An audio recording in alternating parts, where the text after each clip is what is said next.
Hello, welcome to Harrow Park Model Railway. Today I'm going to be looking at the Triang clockwork locomotives from the 1950s, early 60s. I actually have four examples and we'll be looking at them now. Here we have the one from 1952. 1952, it ran till about 1955. In the first 18 months, it had British Railways on it, and after that, it had the lion crest. This one was actually Triang took over the Rovex took over the Trackmaster firm in 1951, and they were desperately in need of locomotives for the new Triang system, which came out in May 52.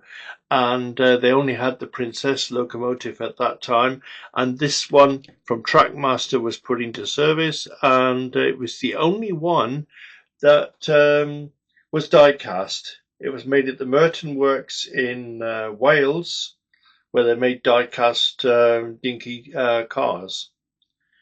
And it is basically the Trackmaster model. It's got the Mark II-A couplings from Triang, which is the coupling without the weight on the bottom. So that dates it at 52, 53. This particular one does not, I'm going to pick it up. This particular one does not have a spring in it. So I've just got it as static display. If it's placed on if it's placed on two rail track, it will short out the track. So I'm going to place it on a siding which is not connected to the main layout, but just as a display. Yeah, like I said, there's the inside. It's the spring here is missing, but it's just a decoration, and it's a piece of history. It's a piece of the early Triang history. The actual model was dropped in the Triang range about end of 55, perhaps the start of 56, and they were in desperate need of a replacement, and it was replaced by a saddle tank locomotive, which is this one. This is also clockwork. It's all clockwork here today. And although it's got the spring in there, it does not work. This one does not run. Again, it's just for decoration. It's missing one of its levers. There's two levers at the back. One here is for start and stop, and the other lever was for forwards and reverse. But this one does not work. Again, it's just a piece of history, and it's just going to be on static display. I'm actually thinking of putting a piece of Trackmaster track as a siding, and then putting these on there just as a bit of a display in the background. The other one that came out this one came out in 1950, about 57, I think it was 57, 58, and about the same time as this one came out, there was, although it's not this one because this one's maroon, was a 060 diesel locomotive, but in black. And about the early 60s, so about 1960, 61, you had then this one was replaced by one in two colours, green and black. There's a rest of the transfer on there, which is the British Railways one, which is actually a rare version, but it's just a shame that it's not complete. It's got the two things on the back. In fact, I can wind this one up, and this one does run. The spring, if you wind it up just a tiny bit, is okay, but if you wind it up too much, and the spring will slip.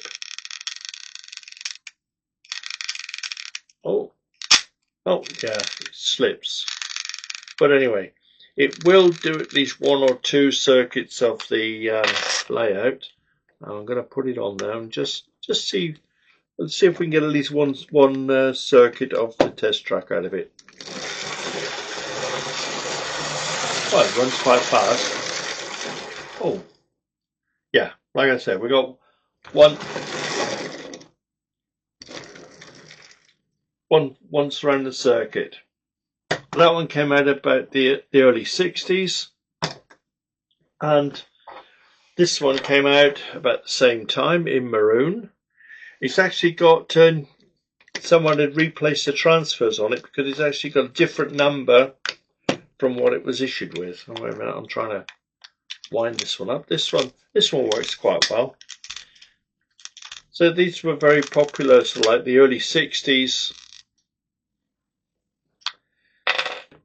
based on the electric locomotive, only with a motor in it. Right, now we're going to let it go. See how many circuits we get out of this one. 2, come on, 3. Yeah, it comes around again. Will it get round to the front? Come on, come on. Just a tiny bit more. There, back into view again. Stay there now, and I'll put you there. Right. I'm tempted to get a couple of Ginty chassis and put oh, still running a bit there, and put these two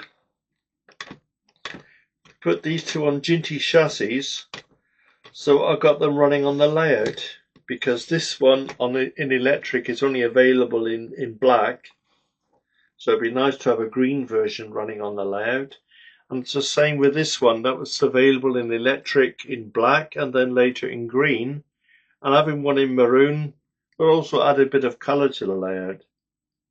Either I'll leave them as clockwork and put them on the static display on the Trackmaster track in the background, or I'll put them on Ginty chassis and storing the clockwork chassis somewhere safe so I can change them back if I wanted to. I just thought I'd like to explain why clockwork was so important in the 50s and early 60s. A lot of people didn't have electricity in their houses. It was all fairly new after the end of World War II. There was still a lot of places that didn't have electric, and if they had electric, it was usually just electric lighting without any wall sockets. So if somebody set up a model railway, say on the kitchen table or the dining room table, they would usually use the power source from the lights. I'll give you an example. Say that this is the light socket. I'm going to bulb, the bayonet style bulb. I don't know if they're still available in the UK, but anyway, we'll put it in there. Right, you got your bulb there, right? That's your lighting above your table, say. Right, you come along, you set up your model railway, your train set as it was then. You set up your train set on the dining room table. Perhaps you've got a couple of hours before the people are eating, so you're going to play with your trains. So you set it up on the table, and you need electric. So what you do is you take the bulb out. That's up in the ceiling, right? And then you got an adapter like this, and this adapter would then plug into there. See? And then you plug your bulb back in. If it's perhaps in the evening and you want electric, you got your bulb back in. We got that adapter there, and then this plug then goes into there, and you got then this cable hanging down from the light socket, and that goes to your transformer. And that's how you had your electric supply in the early 50s. A lot of people, not everyone had sockets in the wall. And of course, then when you finish with the railway, you then just had to unplug your transformer, probably take the bulb out. This adapter would probably be taken out. You put the bulb back in, and then you clear the table, and Mum could lay the table. Right. And that's why there was a lot of people that still preferred clockwork, or even a mixture of clockwork and electric. There were some serious layouts which was purely clockwork. Okay, so what have we covered?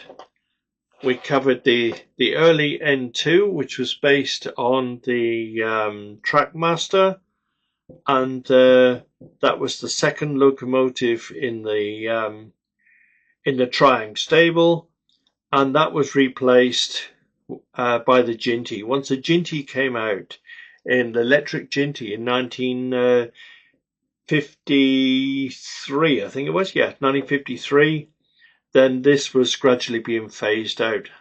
And of course, and because they wanted to keep an electric one in the system, in the catalogue, then this one came out, and then the 060 diesel as well, and then of course they then changed their colours, and I had these, and they were then in the primary sets.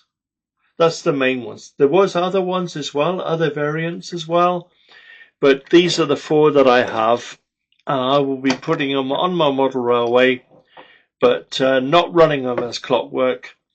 They'll actually be in a static display in the background. So that was a look at my my clockwork locomotives.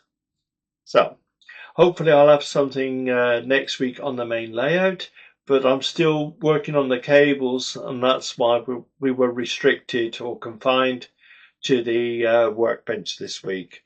So I'll say thank you for having a look, and bye-bye, and catch you next week. Bye-bye.